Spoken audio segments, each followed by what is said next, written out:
Hello and welcome to this Dawn Busters Taste Challenge.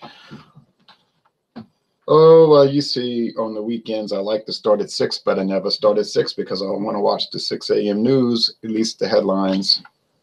And then after the first 10 minutes, then they go on to stuff about here's how to cook an omelet, those kind of things. Okay. We've got Seagram's VO, introduced in 1913. Okay. Imported from Canada. VO stands for, actually, we don't know. The company never did say. Some people say it stands for very own, very old. There's no age statement. Some people will say it's aged 6 years, but I've never seen any official evidence of how old it is. Versus premium Canadian leaf, Canadian whiskey with natural flavor. And I want to do some research. Somebody said that they add plum wine to these Canadian whiskeys. Yeah, it's becoming daylight very quickly out there. The rain has passed. The sky is perfectly clear. It was so rainy yesterday. It rained all day. I still need to go walking a half a mile from yesterday and then walk a mile and a half for today. I mean, I don't have to. I want to. That way I keep up with my exercises. Okay. I'm going to do some research if I get a chance today on plum wine and Canadian whiskey, if that's a thing.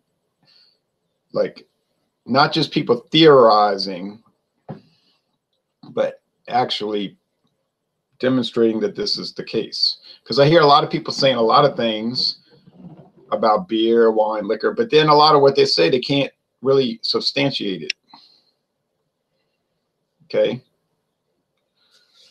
That's why I got into a few little conflicts. Well, not the only reason, but I got into some conflicts like with Tom the Beer Whisperer. This is not a personal thing against him. I'm just saying he said, well, like he might be talking about Schlitz beer. Well, we know that is the case. But let's say like Budweiser. Okay. He said, oh, they've changed it over the years.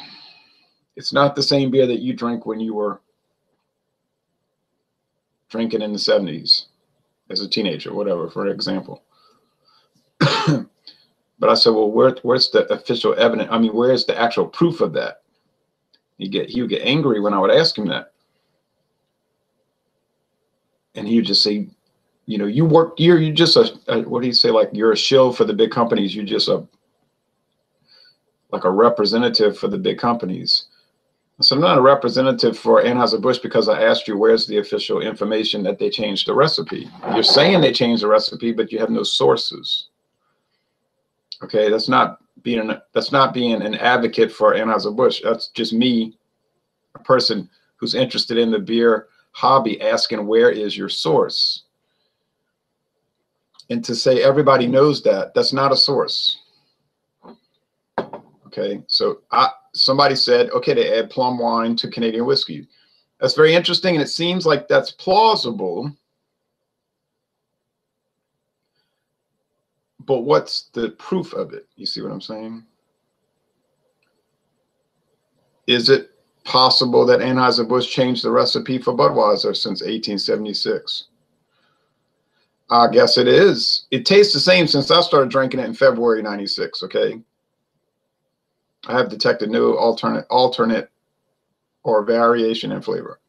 I wasn't drinking it in 1966. I wasn't even born. I wasn't drinking it in 1926. So I cannot say, oh, yeah, it's changed.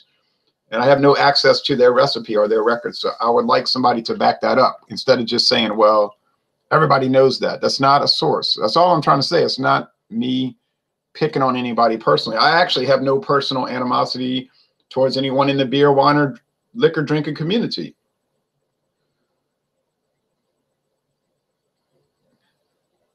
I think there are factions that don't like me and for whatever reason, but I think that's part of it. Me bringing up points that people find uncomfortable or points that are not, you know, part of the acceptable way we look at things. And I don't know why that has to be, why people can't have different ideas about things, but apparently you have to be part of the general consensus or you be cast out, like Devo said. You'd be cast out. And then they join the establishment, more or less. Okay, so we got Seagrams. I got the tag Seagrams and Canadian Leaf. But I'm going to continue to ask the questions and make the points. And if I am here alone eventually, I'll just do that. I'm not out here to soothe egos. I'm not out to be ugly either. I've already said before to people, I said, if you can show me where I ever said anything ugly to anyone,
I don't know why it cut out on me like that. Maybe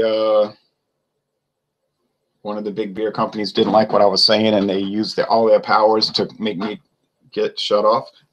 Anyway, so you say it was better. I say tastes the same to me, but I can only taste for myself. I've said that to other people in the beer community. I can only taste for me. I can't taste for you. I can't even answer for you.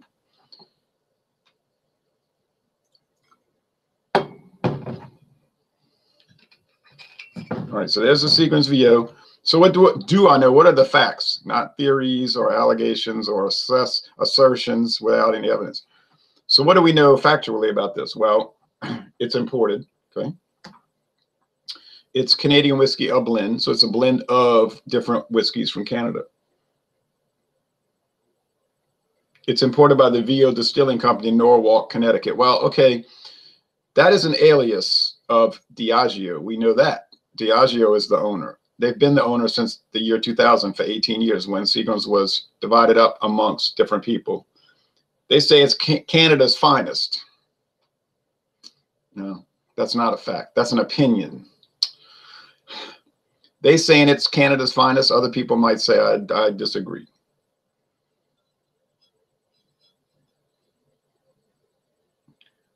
Gives you a 1-800 number. Another fact is we don't know why it's called VO.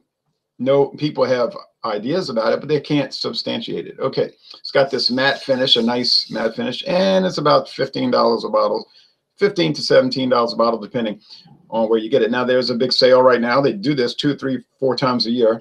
A big sale. If you buy one bottle, you get $3 off. That's all you got to do. Buy one bottle, and it's a $3 discount. You just mail in the little card, and you get $3 in the mail. And it's very quick. They say allow 6 to 8 weeks. It takes more like about 2 weeks. If you get 2 bottles, you get $6 off. It just goes up the scale. So you can get a lot of money off if you're looking to buy liquor. I wasn't looking to buy anymore, so I didn't take the deal. Here's the Canadian Leaf. What are the facts about it? I just said they're both 80 proof. That's another fact. This one is bottled in Maryland. Okay. It's a Sazerac brand. You can click on their website and they have a link to this. They don't say anything about it except for here's the bottle sizes. Nothing about the product itself. Now this one here is apparently bottled in Canada. Got the brown bottle. Now, some Canadian beers are bottled in the United States. Canadian Club is distilled in Canada, but is bottled in the USA and then shipped back to Canada. So it's exported, then imported back. All right. All right. I don't know why I clicked off earlier, but it happened. So these things occur. Adolf Chan says, Gabriel, Miller High Life is good. You border hoppers love it. A lot of my Mexican friends and family love it also. Okay. And John Anile says, I think the Canadian Leaf wins this one easily. Hey, I'm not too sure about that. Oh, yeah. I'm a border hopper too sometimes. Like I'll go to Mexico, hop border, hop back. Hop on, hop off. Yes, Adolf Chan, Miller High Life is a good beer. I like it. Says Gary. Okay, let's. The appearance, the leaf is a little darker, but only by the slightest shade. And let me give you a little. I was at a little information. I have to go to Walmart this morning because my tire is probably flat. By the time I get outside, that tire is going to be flat. There was a huge screw in it, like a roofing nail, but bigger than that. I hope they can repair it. I think they probably can. I said, look at this. The tire was so low. So my friend David happened to have an air, one of those things you plug into your cigarette lighter, that thing. And so we got it back up to pressure, and I was able to get home 20, well, however far it is from his house, 23 miles. But I'm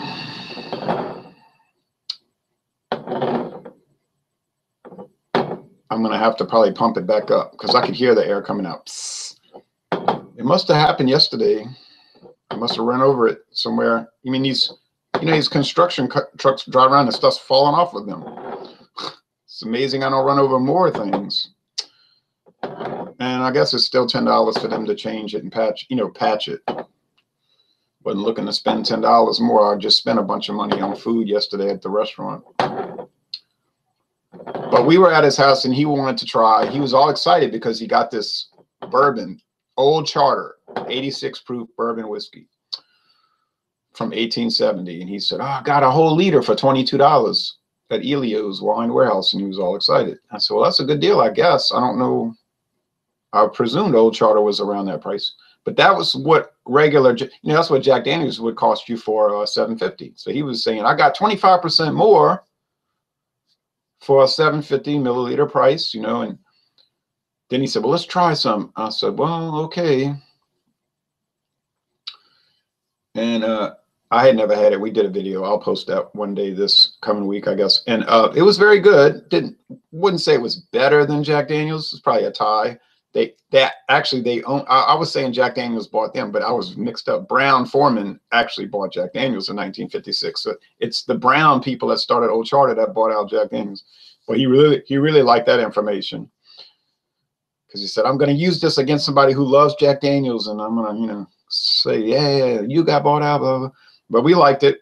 It was different than Jack Daniels, but I can't say it was better. Okay, well, let's go into this. Will I be able to tell these apart?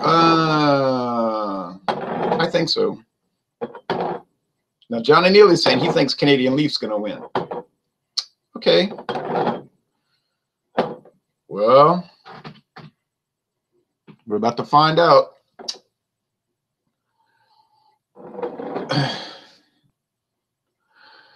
Okay. I'm getting a lot of wood, I think, in this aroma here. They do say very clearly on the Diageo website. Well, it's called thebar.com. www.thebar.com. That VO is designed to be a mixer.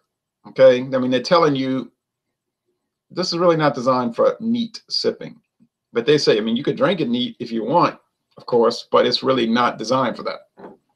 It's designed to make mixed drinks. Same thing with Seagram 7. Those are designed.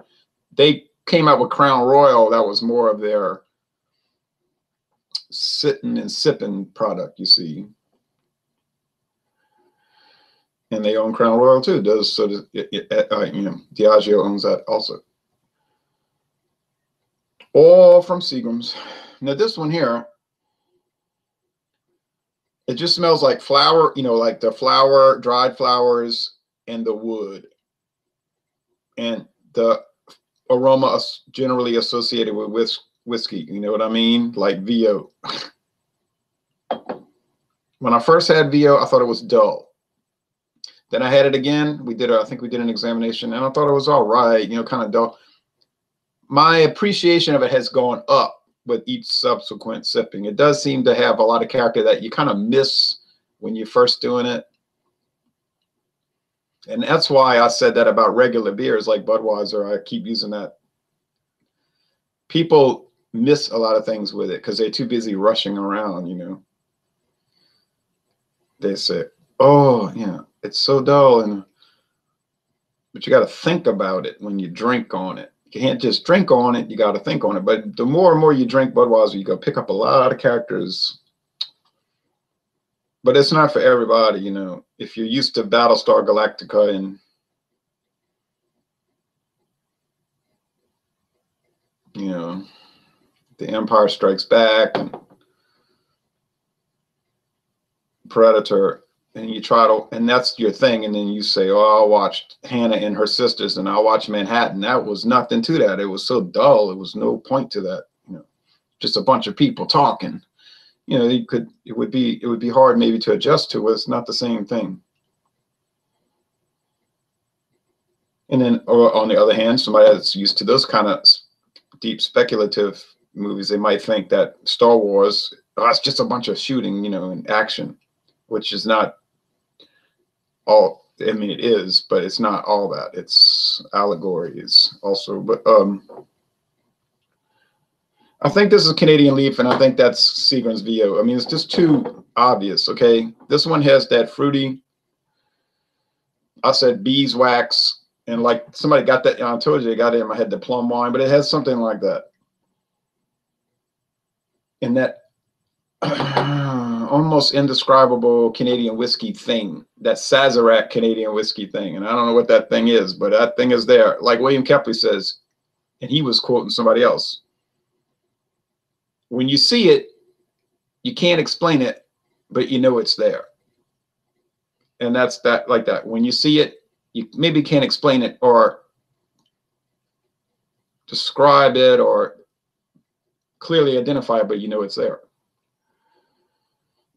So if you want a Canadian whiskey that's very much like an American whiskey, get the VO.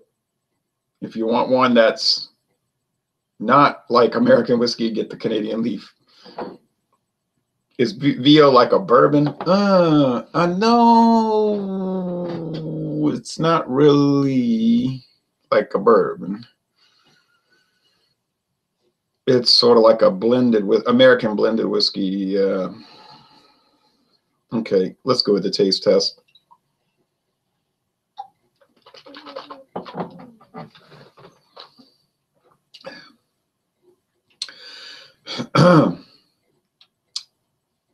I noticed that it has a lot of rye character in the taste. And some people used to even call Canadian whiskey rye. They would just call it rye. We were drinking whiskey, yeah. We were drinking whiskey and rye. They mean more than likely they were drinking American whiskey and rye Canadian whiskey. From what I was reading, it isn't really that much more rye oriented than American, if it is at all, but it's just like that became a thing, and that's what people called it for a long time. That's really not the case anymore. People don't refer to it that way anymore, but at one time it was. Just like 40 years ago, there was slang people used that would not be applicable today. People wouldn't understand it, except maybe old people would.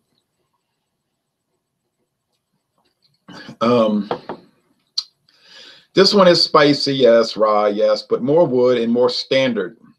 And I don't know how to describe that, but I don't mean bad. Not bad, just standard. If you want to say plain, you can say it's plain or dull or flavorless. I don't know if it's that. It's just like, that's what I mean, standard. It's like what you would think of if somebody said, here's whiskey, drink. Like you wanted, like if somebody said to you, I never had whiskey before. What does it taste like? This would be a good one to give them. Whiskey tastes like this. It's sort of like the prototype. And then you build upon that with all your different varieties and everything. But this could be a good example. And they might like it and they may not. But it would be a good introduction. It wouldn't chase them away, I don't think. See, so then you could build on that up to a different level. Okay. Or to a more complex level, let's say. All right, all right.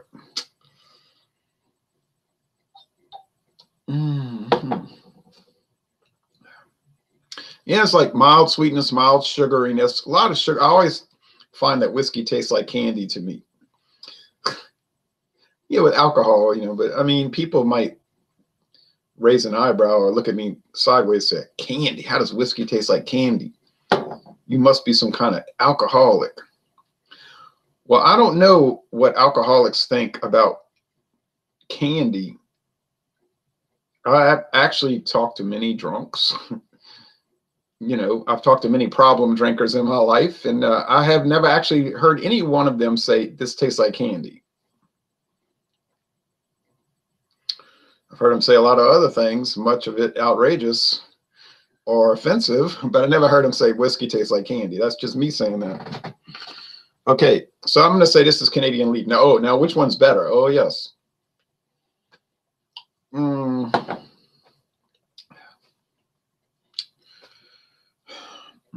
Okay.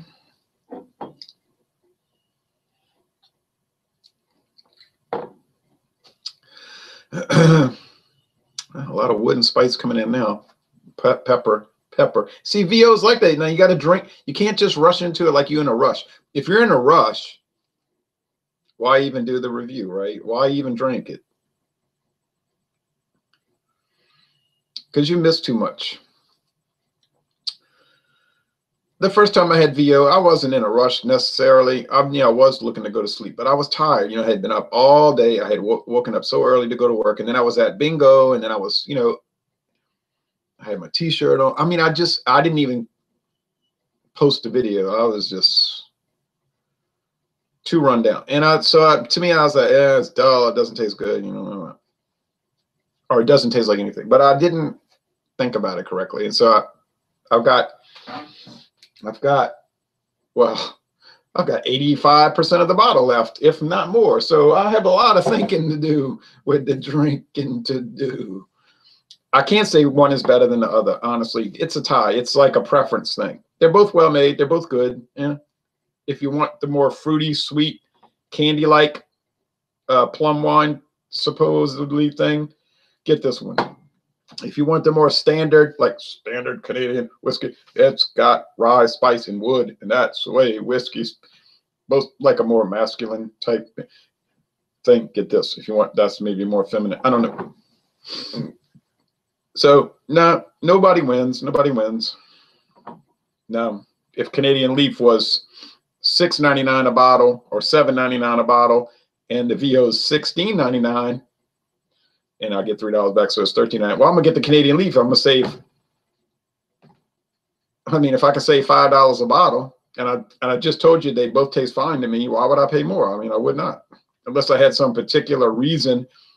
I had to have whiskey that tasted that way, and I can't imagine a situation where I would have that reason. So I would just go with Canadian Leaf. So Canadian Leaf wins by default because it's cheaper. Okay, that makes sense, I think.